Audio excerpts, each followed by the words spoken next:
2:30 a.m., October 17. In the quiet town of Honor, Michigan, a distress call comes in from an isolated cabin surrounded by forest and marshland. Adrienne Ada Quintal says she is afraid. That gunshots were fired. That she is not safe. A few hours later, police arrive at the scene. The cabin is still there. The gun is still there. But Adrienne is gone. No footprints. No blood. No explanation. 9 weeks later, she is found. Just 800 feet from the cabin. In water less than 3 feet deep. What really happened that night? Was it an accident? Or a moment when fear led someone down the wrong path? Stay until the end of the video as we piece together the entire story. And don't forget to subscribe, because cases like this are not just news stories. They are about a human being and a question that is still waiting to be answered. Honor, Michigan. A small town in the northwestern United States, where people are used to closing up early, used to the sound of wind moving through the trees more than the sound of traffic. When night falls, Honor isn't loud. It's quiet, as if the entire town takes a deep breath and then slips into sleep. Here, autumn passes quickly. During the day, yellow leaves blanket the narrow roads. At night, the cold seeps into every layer of clothing, every crack in every door. The few lights from wooden homes, scattered through the forest, create a sense of warmth, but they also make the isolation more obvious than ever. If you stand alone at night in Honor, you hear many things. The soft snap of dry branches breaking in the wind, the sound of water moving somewhere in the darkness, and the silence, the kind of silence so heavy, it makes you acutely aware that you are very far from crowded streets, very far from city lights. Honor is the kind of place where people believe bad things won't happen. Not because it's perfectly safe, but because it's too peaceful for anyone to imagine danger. People here recognize each other. They greet one another at the gas station, at the small grocery store, at the town's only cafe. Everything feels familiar, contained, under control. That is why, when a quiet night is torn open by a call in the early hours of the morning, it doesn't just change one person's fate. It shakes the sense of safety the town has held onto for years. Because in the quietest places, when no one expects it, tragedy sometimes arrives softly. No screaming, no chaos. Just a moment, a phone call, and then a person is gone, leaving behind a town that will never quite sleep the same way again. In the quiet of Honor, there are nights when it feels as though nothing could possibly happen. When most of the town's lights are already off, when the narrow roads are left to darkness and cold, people believe everything is exactly where it should be. But all it takes is a single sound at that hour for the sense of safety to collapse. Around 2:30 a.m. a call comes in. Not an alarm ringing.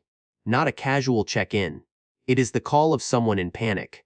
Adrienne Quintal is on the other end of the line. Her voice is shaking, rushed, with no room for calm. Her words spill out without order, as if her mind is moving faster than her ability to explain. She says she is in danger. She says there are 2 men. She says there has been a gunfight. In her fear, Adrienne says that she shot one of them, and that the other is still firing back at her.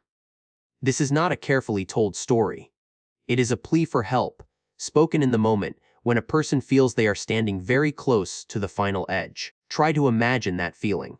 Late at night, inside an isolated cabin, surrounded by forest and darkness. No neighbors. No passing cars. No one who can hear you if you scream. When fear takes over, you don't think about choosing your words. You think only about staying connected, about holding on to a fragile thread tying you to the outside world. Adrienne tries to give her address. She asks the person on the other end to call the police. By then, her voice is no longer that of someone explaining it, is the voice of someone begging for time. And then the call ends. Abruptly. No goodbye. No confirmation that help is on the way. Just silence. That silence is more frightening than any gunshot, because from that moment on, no one knows what happened next inside the cabin in the woods. No one knows what Adrienne did, what she saw, or how afraid she was in the final moments when she was still connected to the world. For her family, the 2:30 a.m. call became a wound that never healed. They remember every word, every pause. They ask themselves whether, if the call had lasted a few seconds longer, if police had arrived just a little sooner, the story might have taken a different path, but in honor, that night passed like any other. No one heard gunshots. No one stepped outside. And when morning came, Adrian Quintal was gone, leaving behind a brief phone call, powerful enough to haunt those who remained for the rest of their lives. Before the name Adrian Quintal appeared in the news, before it became tied to a pre-dawn phone call and a long search, she was a very ordinary person. Ordinary in the way that only becomes precious once it is gone. Adrian Ada, as those close to her called her, was a 47-year-old woman from the Detroit area. She was not loud, not someone who sought attention. Ada lived slowly, carefully, and tended to keep her world neat and quiet. She was the kind of person who, if you sat beside her in a room, you might not hear many words, but you would clearly feel her presence. With her family, Ada was someone who stayed in touch. Not through long conversations, but through brief calls and timely check-in messages. She had a habit of letting loved ones know where she was, what she was doing, and when she planned to return. Not out of fear, but because that was how she showed care. People who knew Ada say she was not a risk-taker. She did not seek trouble, nor did she become entangled in complicated relationships. She valued privacy, but not isolation. Ada chose to be alone, not because she had no one, but because she was comfortable with her own quiet. That is why hearing her voice in a panicked phone call was something her loved ones struggled to accept. It did not match the person they knew. They were not familiar with an Ada who was afraid, speaking about guns and danger. They knew an Ada who was steady, who knew where she was, who had control over her life. And that is what made the pain cut deeper. When someone like Ada disappears, people do not lose only a person. They lose the certainty that the world still works the way it is supposed to. Her family did not ask only what happened that night. They also asked what could have driven a woman so cautious and composed into a moment of such overwhelming fear. To understand this case, one must understand that Ada was not a name in a file. She was a person with routines, with a rhythm to her life, with ordinary human connections. And it is from that very ordinariness that her disappearance becomes so difficult to explain. Because when someone like Adrian Ada Quintal makes a desperate call for help in the night, it is not an impulsive reaction. It is a sign that, in that moment, she truly believed she was facing danger, and that belief, whether accurate or not, changed the lives of those she left behind forever. The cabin where Adrian Ada Quintal was staying sat apart from the town of Honor, tucked between forest and low-lying land that was often damp and marshy. It wasn't the kind of place people passed by accidentally. To get there, you had to deliberately turn off the main road and go deeper into a space where the silence grew thicker with every step. By day, the cabin looked ordinary, perhaps even reassuring. Dark wood, a low roof, windows facing the trees, a place secluded enough to rest, far enough away to escape the noise of the world. But when night fell, the space around the cabin changed. The scarce light from inside illuminated only a small area. Beyond that lay the dense darkness of trees and wet ground. There were no nearby neighbors, no streetlights, no cars passing by. If an unusual sound echoed there, it wasn't drowned out. It rang out clearly and then dissolved into silence. For someone like Ada, the cabin likely represented peace at first. A place to step away from familiar routines, to be alone, to slow her breathing. But that same isolation also made the cabin a fragile space, one where, if a sense of unease appeared, there was nothing to counterbalance it. Try to imagine it. Nighttime, alone, outside the forest. Inside, a quiet wooden room. Every sound is sharper than usual. Every small noise can make the heart race. And when fear sets in, there is no one nearby to confirm that everything is still okay. The cabin was not the culprit. It did nothing wrong. But it was the place that witnessed the last moment Adrian Ada Quintal was seen and heard. It was the space that held unanswered questions, incomplete traces, and the lingering feeling that something had slipped off its familiar course. After that night, the cabin took on a different meaning. It was no longer a place of rest, no longer a refuge of quiet. It became the final known stop in a journey whose next direction no one knows Ada ever took.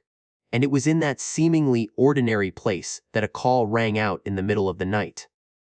From that moment on, the cabin in honor ceased to be just a point on a map. It became an unanswered question, standing silently in the forest, carrying a heavy stillness that no one has been able to dispel. When the call ended, time began to move at a different pace. On the other end of the line, the person who received it understood that this was not an exaggeration, not a misunderstanding. It was the voice of someone who was genuinely afraid. And because of that, police were dispatched to the address in honor that same night. But honor at night is unlike other places. Narrow roads lay empty.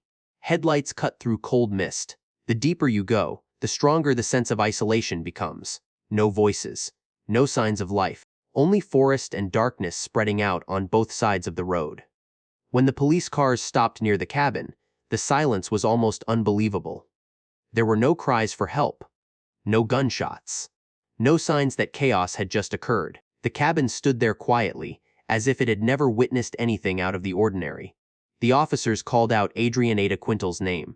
No response. They knocked on the door. No sound. The door did not fly open. No one ran outside. No one stood at the window looking out. Only a stillness that began to feel unsettling. Inside the cabin, the lights were turned on. The space appeared confusingly normal. Nothing had been overturned. There were no obvious signs of a struggle. Everything seemed to be in its proper place, as if the person who lived there had only stepped away for a moment. But Adrian was not there. For law enforcement, this is one of the most uncomfortable moments. You arrive in response to an urgent plea for help, yet the scene offers no clear answers. No victim in need of aid. No suspect to pursue. Only an absence. The officers searched the area around the cabin. They swept their flashlights near the windows, along the paths, and at the edge of the forest. There were no clear footprints leading away.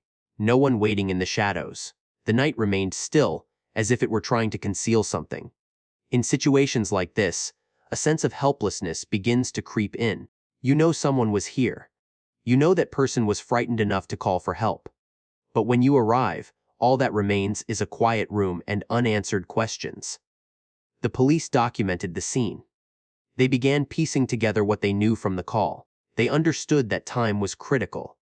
But they also knew that in the darkness and difficult terrain of honor, every passing minute made the situation harder to grasp. As they left the cabin to widen the search, none of them could say for certain how Adrian Ada Quintal had left that place. And that feeling, the feeling of standing in a scene, far too quiet for the level of danger described in the call, was the beginning of a case that made everyone involved realize this story would not be simple. As police began to examine the scene more closely, the initial quiet quickly gave way to a heavier, more unsettling feeling. Because the cabin was not entirely as innocent as it seemed to be. On the windows, they discovered unusual damage. When flashlight beams swept across the glass, small holes became clearly visible. These were not cracks caused by weather or age, they were bullet holes. Signs that, in this place that appeared peaceful, guns had in fact been fired. On the floor and around the interior of the cabin, officers found spent shell casings. Their placement revealed something important. The shots appeared to have been fired from inside the cabin, not from outside. This detail forced everyone to pause and reconsider. If that was true, then the story was no longer a simple case of a threat coming from the darkness outside. It suggested that what Adrian Ada Quintal said during the call was not baseless panic. Here, gunfire had actually occurred. Then the gun was found, a 9mm handgun, registered in Adrian's own name. It lay there like a silent witness saying nothing, yet impossible to ignore. For investigators, this was the moment when everything became more confusing. Adrian owning a gun was not unusual in many parts of the United States. But the presence of the firearm at the scene, while its owner had vanished, made the picture feel fragmented and incomplete. There was no blood around the gun, no indication that anyone had been shot at that spot. No clear answers about the circumstances under which the shots were fired. Self-defense, panic, or simply a series of actions driven by fear. Try to put yourself in Adrian's position in that moment, alone in a cabin, hearing something that made her believe she was in danger. In fear, people do not act rationally. They act on survival instinct, and sometimes that instinct pushes events beyond anyone's control. The bullet holes in the window, the shell casings on the floor, the 9mm handgun left behind, these three details together formed a paradox. They confirmed that violence had occurred, yet they pointed to neither a victim nor an attacker. For Adrienne's family, these details felt like needles. Each new piece of information did not bring relief, but instead gave shape to their pain. Because if there had been gunfire, if there had truly been danger, then why did Adrienne disappear without a trace? And from that moment on, the case entered a different phase. It was no longer just the story of a woman who did not return after one night. It became a layering of questions where every new piece of evidence failed to explain the old ones, and instead pushed the truth one step farther away. After the bullet marks were documented, after the 9mm handgun was taken into evidence, the one thing everyone was waiting for still did not appear. There was no blood, no sign of an injured person, no body left behind in the cabin in the middle of the woods. That was the moment when the entire scene became unsettlingly strange. Because shots had been fired. Shell casings were there. The window bore clear signs of violence, yet the thing that usually accompanies all of that, the thing people dread seeing, was completely absent. There was no blood on the floor, no drag marks, no indication that an injured person had moved through that confined space. Everything was too clean, too quiet, as if the violence had happened somewhere else, or in a moment that did not truly belong to that room. For investigators, this is the most difficult kind of scene. Not a bloody scene that shocks the senses, but an empty one where every detail says something happened, yet nothing explains what.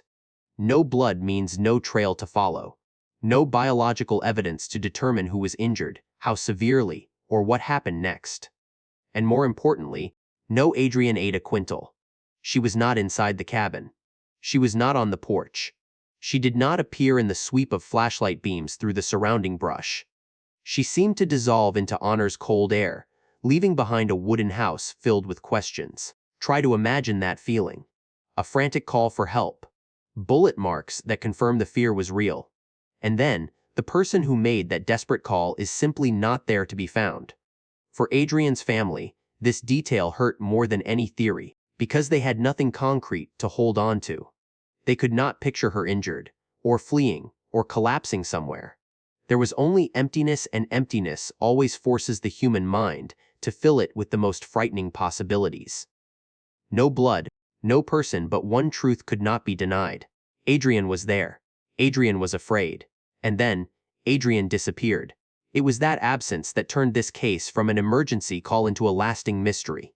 Because when the person is gone from the scene, everything else loses its meaning. And from that moment on, the search for Adrienne Ada Quintal was no longer just about finding a missing person.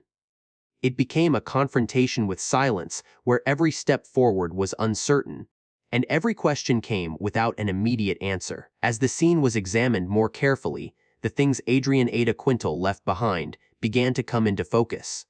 And it was those very ordinary items that made the story heavier than ever. Ada's car was still there, parked near the cabin, with no sign that it had been moved in a hurry, no indication of an interrupted trip. The keys did not disappear with her. The car looked as though it was waiting for its owner to return, as if everything had only been paused for a moment. Then there was her wallet, still at the scene. The things people usually take with them when they leave: cash, identification, personal cards, were all left behind. This was not how someone prepares to disappear. This was how someone leaves without any intention of leaving. And then, the phone. The object that had connected Ada to the outside world in her final moments. The device that carried her fear through a trembling voice at 2:30 in the morning. It was left there, silent now, no ringing, no signal, as if it had completed its final task. Placed together, these items told a very clear story. Adrienne was not preparing to run. She was not planning a departure. She did not take the most basic things needed to protect herself in a world larger than that cabin. For Ada's family, these details were suffocating, because each item carried the imprint of habit, of everyday life. The wallet held the small necessities. The phone was the lifeline. The car was the means of coming home. When all of it was left behind, only one conclusion became unmistakable. Adriana Quintal did not choose to leave. She was separated from her life in a moment she was never prepared for. And it was those remaining objects, lifeless things lying still in the honor night, that spoke for her without explanation. That in her final moment, Ada still belonged there, and that her disappearance was something no one, not even she herself, could have foreseen. When Ada Quintal's belongings had been documented, and there were no longer any clear leads inside the cabin, only one deeply human question remained: where had Ada gone? And if she had left that place, how had she left? The search began almost immediately. But Honor is not an easy place to search. The terrain around the cabin is a mix of dense forest, low-lying ground, and stretches of standing water. There, the boundary between land and water is unclear. One step may be solid. The next may sink down to the ankle. In daylight, moving through the area is already difficult. At night, it becomes a real challenge. Flashlights reveal only dark mud, wet grass, and trees growing at crooked angles. Every step must be tested. Every footprint can be erased by water in just a few hours. The people involved in the search understood this well. They moved slowly. They called Ada's name. They examined every bush, every open space between the trees, but the swamp gave no answer. It swallowed sound and kept only silence. In places like this, searching is nothing like in the movies. There are no obvious clues, no clear signs pointing the way, only the awareness that if someone wandered in here in a state of panic, they could disappear very quickly without leaving a trace. For Ada's family, every passing hour felt heavy. They knew this terrain was unforgiving. They knew that a single slip, a moment of disorientation, could turn everything dangerous. And they also knew that time was not on their side. The searchers continued to widen the area. They moved along the low ground, the dense woods, the places where water flowed slowly and flooding was common. But the farther they went, the larger the question grew. If Ada was somewhere out there, why was there no sign? Not a scrap of fabric. Not a footprint. Nothing to say that she had ever passed through. The swampy terrain was not only a physical challenge. It was a mental one. Because every meter of ground that yielded nothing thinned hope a little more. And in that prolonged silence, the searchers began to understand that this journey would not be short, and it would not be easy. Anna remained quiet. The forest stood still. But within that silence, a search was quietly unfolding, one in which people confronted nature, time, and the fear that they might already be too late. When searching with the human eye produced no results, trained search dogs were brought to the scene. For many families of missing persons, that moment is often accompanied by a flicker of hope. Because search dogs can do what humans cannot. They follow scent, reading invisible traces left behind in the air and on the ground. The dogs began in the area around the cabin. They sniffed every small corner, every faint path through wet grass and mud. The handlers moved slowly, patiently, their eyes fixed on every subtle reaction. A pause, a turn of the head, a step slower than usual. Every movement could carry great meaning. At moments the dogs showed interest in certain areas. Low-lying ground, edges of the forest where water pooled longer. Each time, everyone held their breath. But then the scent weakened. Water, mud, and time had done what they always do best: erase traces. This was the point when people were forced to confront a hard truth. No matter how advanced the tools, how experienced the teams, or how determined the effort, there are limits that cannot be crossed. Swamp terrain does not just swallow footprints, it consumes scent as well. Every rise in water, every rainfall, every small current can wash away what remains. For Ada Quintal's family, the fact that the search dogs could not provide a clear direction was a heavy blow. Not because they lost all hope, but because they understood what it meant. It meant Ada may have passed through places where no one could follow. It meant time had taken away the last advantage. The search teams were forced to make difficult decisions. Not whether to keep searching, but how to search in a landscape that offered almost no answers. The search area was mapped out, then expanded again, but with each expansion, resources were spread thinner, and the chance of discovery grew more fragile. The dogs continued working, but the strain was visible on the faces of those accompanying them. Because they knew that some cases do not fail for lack of effort. They fail because nature has erased everything humans need to uncover the truth. And in that moment, the search for Adrian Ada Quintal entered a different phase.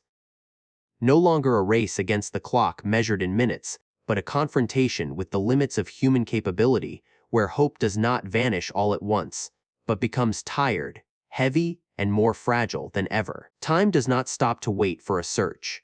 It keeps moving steady and cold as if nothing important were happening among the forests around Honor. But for Adrian Ada Quintal's family, every passing hour carried a very different weight. On the first day, people still believed she could be found. On the second day, hope remained, though it was already tired. By the third day, belief began to change its shape. It was no longer certainty, but a quiet prayer, repeated over and over in the mind. The search teams kept moving. Footsteps continued to press into the mud. Her name was still called out into the damp, cold air. But as time went on, the calls grew farther apart. The eyes of those involved in the search began to sink. No one said it aloud, but everyone felt it. Time was siding with silence. For Ada's family, this was the hardest stage. There was no new information left to cling to. No more tense moments waiting for news. Only prolonged waiting, exhausting and filled with fear. Every morning they woke up asking whether today would be any different from yesterday. And every night, they went to sleep with the same unanswered question. Hope does not disappear all at once. It wears away, little by little, like a light dimming as its battery runs low. It is still there, still glowing, but no longer strong enough to clearly illuminate the path ahead. Those searching began to understand that some journeys do not end with finding someone. They end with acceptance, the one thing no one wants to face so soon. Even so, they continued, because stopping too early would feel like admitting that a human life had been left behind. During that time, Honor went on as usual. Shops stayed open. Cars kept passing by. But for those waiting for Adrian Ada Quintal, the world seemed stuck in a single moment, the moment of that early morning phone call. And as time continued to move forward, the most painful thing was not the exhaustion, but the fear that with every passing minute, hope was growing just a little thinner. As the search efforts began to thin out, as the maps of the scene no longer gained new circles drawn around them, those who remained entered a different phase. Not loud, not marked by alarms, just a long pause, where Adrian Ada Quintal's family had to learn how to exist alongside uncertainty. The family were the ones who could not allow themselves to stop. They could not turn away from the unanswered questions. Each day passed, they still lived, still ate, still slept, but every routine revolved around one thing. Where was Ada? What had she gone through? And why someone who was always cautious and composed could vanish like this? There were mornings when they woke with just enough hope to stand up and face the day. There were evenings when they sat in silence for a long time, saying nothing, because no words were left that could fill the void. Worry never left them. It did not scream. It lingered quietly, clinging to them through even the most ordinary moments of life. Ida's family remembered every small habit of hers. The way she always checked in when she arrived somewhere. The short but regular phone calls. The care she put into every decision. Those very traits made her disappearance even harder to accept, because Ada was not the kind of person who would suddenly leave without a sign. They asked themselves how afraid Ada must have been that night. Whether she thought of her family. Whether she believed someone would arrive in time. These questions had no answers, yet they were repeated again and again as a way of keeping Ada present in memory, in the now. For those who loved her, waiting was not standing still. It was a prolonged state of exhaustion. Every small piece of information could ignite hope and just as quickly extinguish it. But no matter how thin that hope became, they held on to it, because letting go too soon felt like admitting that Ada would never come back. In those days, the family was not only waiting for news from the police, they waited for small things as well. A phone call, a message, a sign that Ada was still somewhere out there. And when nothing came, they reminded one another that knowing the truth, even a painful one, would still be better than living forever in this emptiness. Ida's family did not appear often in the news, but they were the center of this story. Because when someone disappears, the tragedy does not end at the last moment they were seen. It continues quietly in the lives of those left behind. And for Adrian Ada Quintal's family, each passing day became a lesson in living with longing, with fragile hope, and with a love that never faded for someone who never truly left them in their hearts. 9 weeks. Not a neat, rounded number. Not long enough to be called a lifetime, but long enough to wear down strength, faith, and even the most optimistic thoughts a person can hold. Throughout those 9 weeks, the search for Adrian Ada Quintal never truly stopped. Some days there were many people. Other days, only a few quiet figures moving through the forest. But every step carried the same purpose. No one wanted to be the one who gave up first. Ada's family was always there. They did not stand on the sidelines. They walked with the search teams, studied every map, listened to every small update. Some areas were searched again and again. Some stretches of forest became so familiar that people felt they could walk them with their eyes closed. And yet, each return felt like the first time because hope had never fully disappeared. The weather offered no mercy. Rain caused the water to rise. Mud grew thicker. Whatever faint traces might have existed were quickly erased. Nature did not care about search schedules. It simply did what it always does: cover, blur, and keep its secrets to itself. During those 9 weeks, every morning began with the same questions. Where do we search today? Is there any new information? And every evening ended with exhaustion, not just in the legs, but in the heart. At times, the silence stretched on so long that people were afraid to put words to it. Still, no one wanted to stop, because stopping meant accepting something no one was ready to face: that Ada might no longer be somewhere people could reach. At least not yet. 9 weeks of uninterrupted searching was not just an effort to find a missing person. It was a testament to family, to connection, to how far people are willing to go just to find an answer. And through all that time, even as hope thinned to almost nothing, it remained. Small, fragile, but enough to keep footsteps moving forward through the cold, silent forests of honor. After 9 weeks of non-stop searching, when every familiar path had been marked by footprints too many times to count, a small detail began to haunt Adrian Ada Quintal's family. It did not come from maps or official reports. It came from the water itself, flowing around the cabin area. A beaver dam, built from branches and mud, had blocked a nearby stream. The water rose slowly but relentlessly, covering low-lying ground, turning paths into thick mud, and concealing whatever might lie beneath. Throughout the search, that water level had been an invisible barrier, leaving many areas unreachable. The decision to dismantle the dam was not an easy one. It was not part of the original plan, nor was it a choice made when hope still felt clear and intact. It was a decision made when the family understood that if something was being hidden, it was this water that was holding it back. They deliberated for a long time. Breaking the dam meant interfering with nature. It meant accepting a truth that could be deeply painful. But continuing to wait, continuing to skirt around the flooded areas, also meant allowing time to erase what might be their last chance. In the end, they chose to act. Not because they were certain they would find something, but because they could not live with the feeling that they had missed something, that there was a place they had not dared to reach. When the dam was taken apart, the water began to recede. Not all at once. Not dramatically. Just little by little, the level dropped, revealing stretches of ground that had long remained submerged in silence, places no one had been able to see for weeks. There was no cheering in that moment, only a heavy tension hanging in the air. Because everyone understood that as the water pulled back, the truth would surface as well. And the truth does not always bring relief. For Ada's family, dismantling the beaver dam was the final step of hope. No more searching out of habit. No more following familiar routes. They chose to confront directly whatever the water had hidden for 9 long weeks. In the silence of honor, as the water slowly drained from the lowlands, no one spoke. But everyone understood that after this decision, the story was about to enter a different phase. Whatever the outcome, they were close to reaching what they had been searching for over nearly 2 months.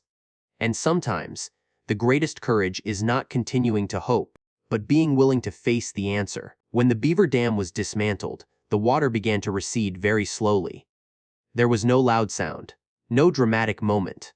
just the surface lowering bit by bit, as if nature itself were hesitating, not yet ready to release what it had held for so many weeks. Adrian Ada Quintal's family returned to the area under a heavy silence. No one spoke of hope. No one dared to speak of fear. Everyone understood that once the water withdrew, the story would no longer exist as a question. They moved along the stream by small boat. The water was still cold, the air still damp. But the landscape had changed. Sections of land that had been submerged began to emerge: fallen trees, tangled grass, dark patches of mud, carrying an unease that was difficult to name. Then there was a moment when time seemed to stop. Someone noticed something unusual rising above the water. It wasn't immediately clear. Just a shape that didn't belong to the surrounding scenery. A detail the eyes could not look away from. They moved closer. The boat slowed. No one said a word. But in that instant, everyone knew. Human instinct spoke before reason had time to intervene. It was a body. There were no screams, no panic, just a collective stillness, as if each person were trying to keep themselves from collapsing. Because what they had found was not only the answer to a long search, it was the end of hope in its most painful form. The body lay in shallow water, in an area that had previously been completely concealed, close enough to make it unbearable to realize that for 9 weeks, they had been so near separated only by the water. For Ada's family, that moment defied language. It was not relief, nor was it complete despair. It was a hollow feeling, where every emotion collapsed into a single point and then quietly dissolved. There are moments when people do not cry right away. They stand still. They look. They try to remember every detail, as if afraid that turning away might cause everything to disappear again. But this time, they knew Ada had been found. The water continued to drain. The stream returned to its ordinary state. But for those who were there that day, nothing felt ordinary anymore. What had once been a fragile place of hope had become the place where a painful search came to an end. The discovery came without music, without raised voices. Only the soft sound of water moving, the wind through the trees, and the heartbeat of people standing before a truth they had prepared for over many weeks but were never truly ready to face. And in that silence, Adrian Ada Quintal was no longer missing. She had been found, but the cost of that answer was a grief her family would carry for the rest of their lives. Adrian Ada Quintal's body was found in approximately 0.9 meters of water. Not deep. Not the kind of place people picture first when they imagine a tragedy. And that is exactly what made the moment so much more painful. The water reached only to an adult's chest. A depth where, if you are steady on your feet, you can still lift your head and breathe. But in that place amid thick mud, tangled grass, and frigid water, every idea of safety became fragile. The body lay still, as if it had been there for a very long time. There were no signs of struggle, no movement, only a suffocating stillness. The water had hidden everything, holding her in a space the human eye could not easily reach. For Ada's family, knowing that she was lying in just 0.9 meters of water carried a particular kind of pain. Because it meant that, throughout 9 weeks of searching, they had been very close. Close enough that if the water had receded a little earlier, or if someone had stepped just a few meters farther into the flooded area, the story might have been different. But reality does not operate on hypotheticals. The water was there. The terrain was there. And time was there as well, moving quietly forward, carrying every opportunity with it. There were questions no one dared to say out loud. How did Ada enter that stretch of water? Was she still fully aware? Did she understand where she was? And in her final moments, did she believe that someone would find her in time? A body in 0.9 meters of water was not just a forensic detail. It became a symbol of fragility between life and death, between being seen and being concealed, between hope and despair. Those present that day spoke very little. They understood that no words could be gentle enough for that moment. Every movement became slow and deliberate, as if even a single careless gesture might shatter the stillness that Ada had carried with her. When the body was lifted from the water, the river kept flowing. The wind continued to move through the trees. Nature did not pause to mourn. But people did. Because at a depth of just 0.9 meters, a 9-week search came to an end.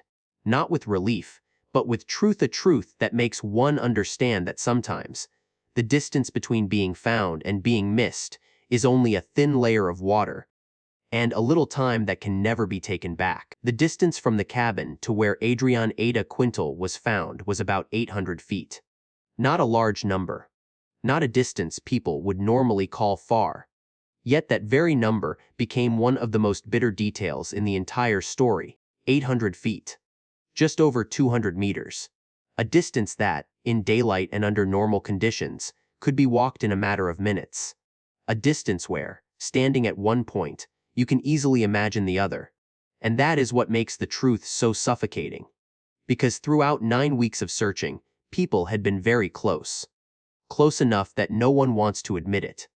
Close enough that if the search had shifted slightly in another direction, if someone had stepped just a few steps farther into the flooded area, everything might have ended much sooner. But reality does not allow for if. For Ada's family, the number 800 feet feels like a quiet cut.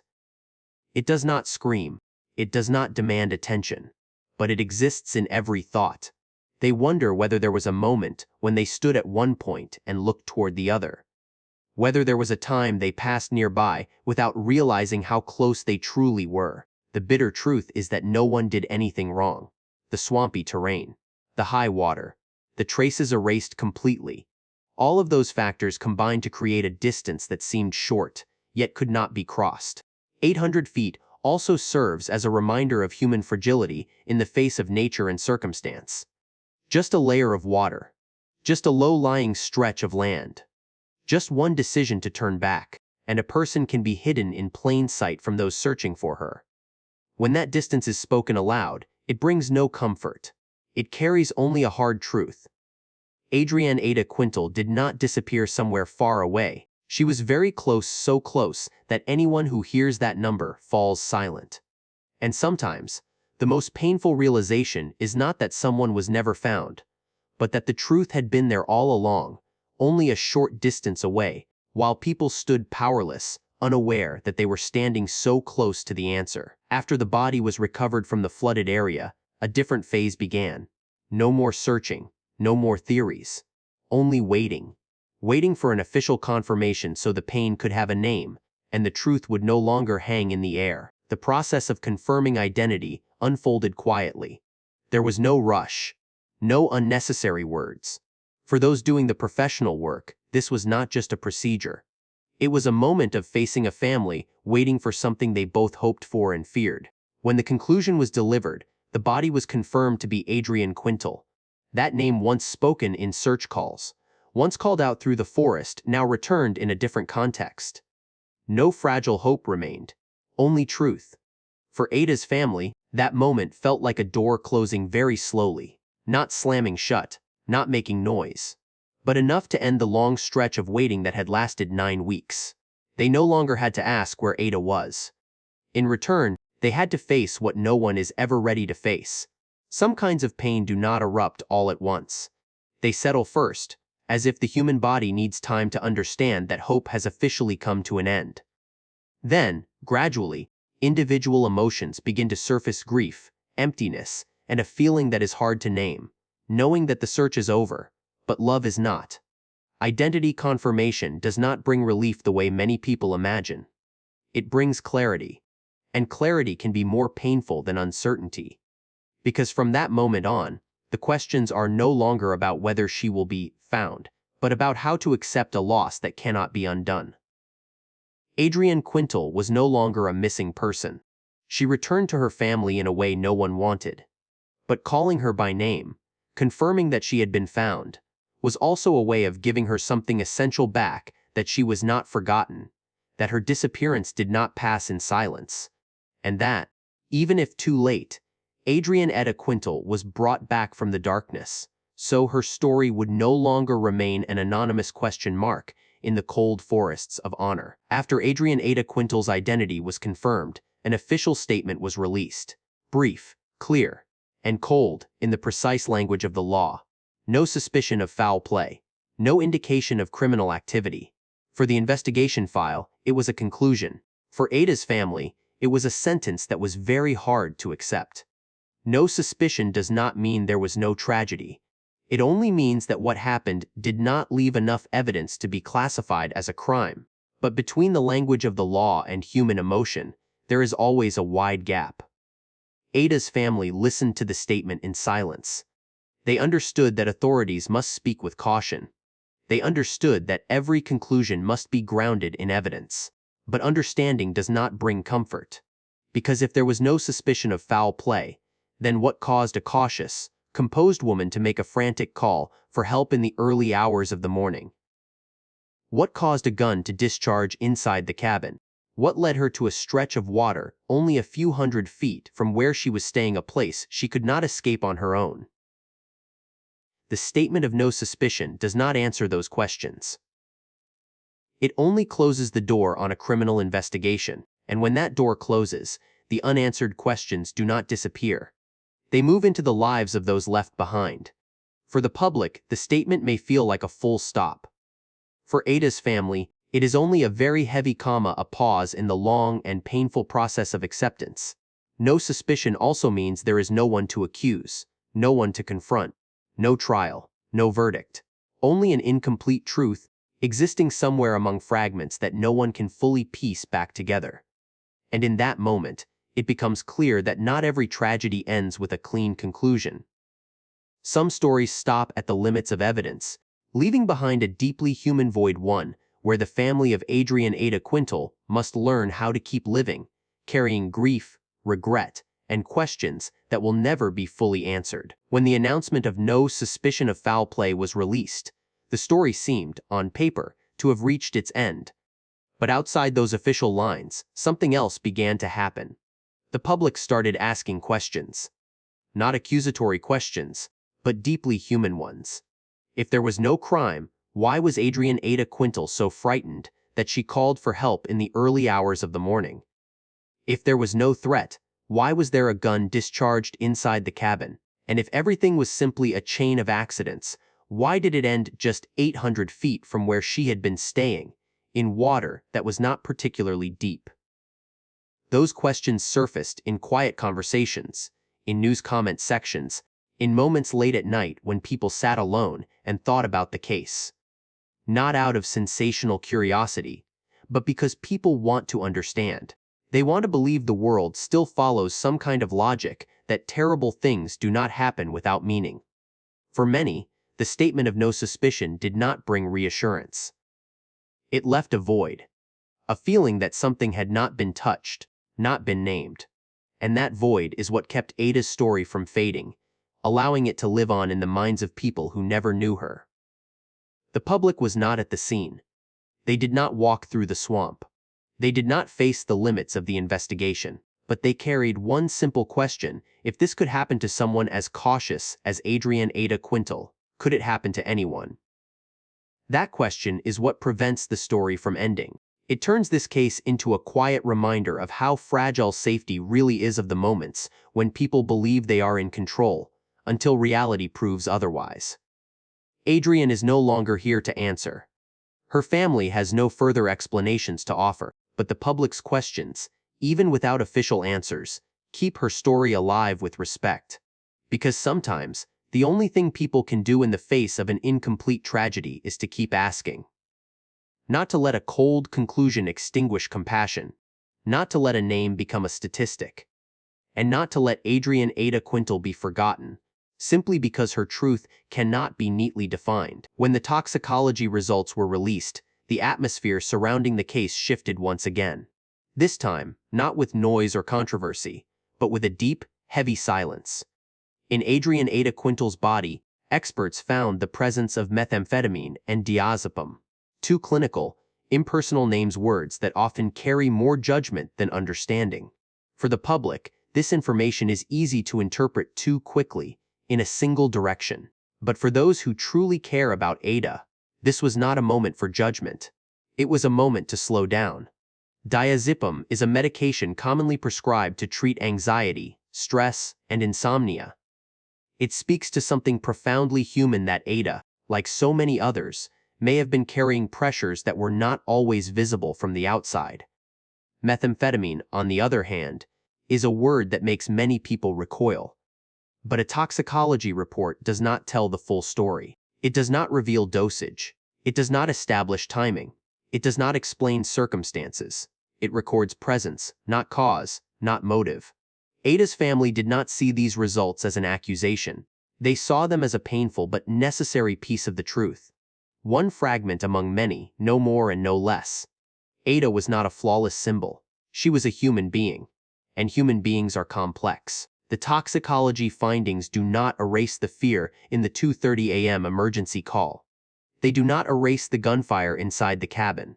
And they do not fully explain how Ada ended up in that situation. But they do suggest that, in her final moments, she may not have been in the most stable state to protect herself. The most dangerous thing about information like this is how easily it can be used to oversimplify a tragedy to label, to assign blame, to close the story too quickly. But truth does not work that way. Adrienne Ada Quintal was not the substances found in her body.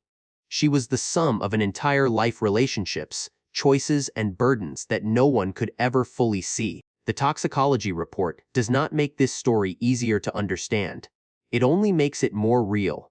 Real in an uncomfortable, uneven way, one that refuses to let people hide behind simple conclusions. And in the end, what remains is not a list of chemicals. It is a deeply human question in those final moments. What did Adrienne Ada Quintal need most, and why was no one able to reach her in time? In the end, the official conclusion was issued. The death of Adrienne Ada Quintal was ruled an accident. No criminal act, no attacker, no hidden conspiracy behind what remained. On paper, the story ends there. But on a human level, it does not close so easily. An accident. Two simple words, yet they carry a weight of conflicting emotions. For some, it is a reasonable explanation. Swamp terrain, rising water, cold weather, an unstable psychological state. All of it aligns into a tragic chain of events. But for Ada's family, accident is not a comfort. It does not lessen the pain. It only tells them that there is no one to be angry with, no one to blame. And sometimes, that is even harder to accept than facing a specific perpetrator. The ruling also divides the public. Some nod and accept the conclusion. Others still feel that something is missing. Not because they distrust the investigation, but because human emotion does not operate according to the logic of forensic reports. Because in many minds, the 2:30 a.m. emergency call is still there. The fear in her voice is still there. The gunshot evidence inside the cabin is still there. And it is difficult to compress all of that into the word accident without feeling a sense of imbalance. But perhaps the truth is not always meant to bring peace. Sometimes it exists only to be named as accurately as possible. And in this case, accident is the closest label the system can give to a series of events no one wanted. Adrienne Ada Quintal did not die because of someone else's malice. She died in a moment when everything slipped out of control at once: fear, terrain, time, and isolation in the darkness of night. The ruling of accidental death does not make this story less painful, but it forces those left behind to face a deeply human reality. Not every tragedy has a villain. Not every loss comes with a satisfying explanation. And the world does not always offer an ending that feels fair to the heart. Amid these conflicting emotions, the only thing that truly remains is the memory of Adrienne. Not as a case file, not as a legal conclusion, but as a human being who lived, who loved, who was afraid, and who left behind a void that can never be filled in the lives of those she left behind. When all conclusions have been set down, when the file has been closed, people begin to return to the starting point. The night of October 17. The night from which everything that followed emerged, from just a few brief hours in the darkness. Looking back from the beginning, that night did not seem unusual. Honor was quiet, like so many other nights. The forest stood still. The water moved slowly. There were no warning signs that a tragedy was drawing near. Adrienne Ada Quintal was alone in the cabin. A familiar, quiet space, one that felt safe during the day. But when night fell, the isolation began to carry weight. Every sound became sharper. Every stretch of silence felt longer than usual. Perhaps Ada heard something. Perhaps it was only the wind, branches shifting, or the familiar sounds of the night forest. But in an unstable state, even harmless noises can turn into threats. Fear does not need a clear reason to exist. It only needs a moment of vulnerability. The 2:30 a.m. call was not an impulsive act. It was the reflex of someone who believed she was in danger. In that moment, Ada was not thinking about forensic reports, not about an accidental death ruling. She was thinking only about needing help. After that call, everything may have unfolded very quickly, or very slowly. Only Ada truly knew, and she carried that truth beyond human reach. Looking back at the night of October 17, people are no longer searching for a perfectly precise answer. Instead, a softer but more painful question remains. If someone had been closer, if there had been more light, if the night had been shorter, would the outcome have been different? But the night does not return, and time does not either. October 17 is no longer just a date on the calendar.